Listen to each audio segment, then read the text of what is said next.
Hello viewers, top of the morning to you.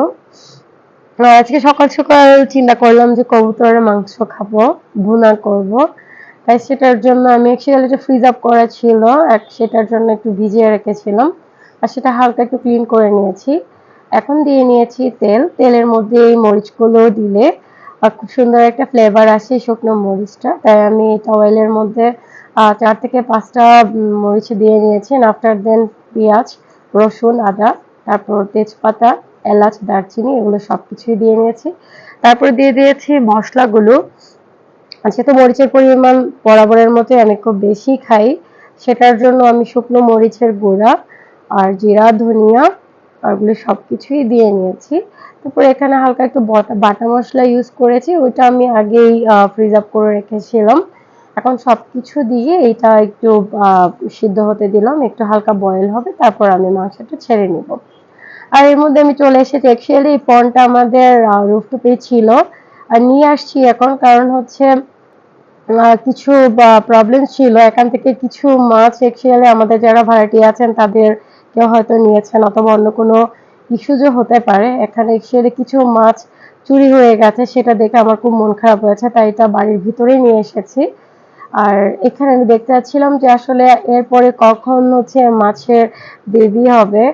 আমি খুব excited ছিলাম, এর আগে দেখে মনে হচ্ছিল খুব তাড়াতাড়ি হবে, কিন্তু এখনো পর্যন্ত হয়নি। আর এর ভিতরে কিছু ছোট ছোট গাছ রাখা ছিল কিচেনের মধ্যে, এই কিচেনের এই গাছগুলো কিন্তু এখন অনেক বড় হয়ে গেছে। আর এর ভিতরে আমার সে মশলাগুলো কষানো হয়ে গেছে। এখন আমি ওয়েট করছিলাম যে মাংসটা এখানে ছেড়ে দিব, তাই সেটার জন্য আরো একটু বয়েল করে নিচ্ছি। আর এর ভিতরে সেটা হয়ে গেছে আর আমি মাংসটা এখানে দিয়ে নিয়েছি। আহ এখানে যে মিটটা আমি দিয়ে নিয়েছি এটা হচ্ছে কবুতরের। কবুতর এখানে দুটোর মতো কবুতর ফ্রিজ আপ করা ছিল, পরে এটা ছোট ছোট পিস করাও ছিল, সবকিছু জাস্ট দিয়ে নিয়েছি। এখন আমি জাস্ট একটু মিক্সিং করে নিচ্ছি মশলার সাথে মাংসটা।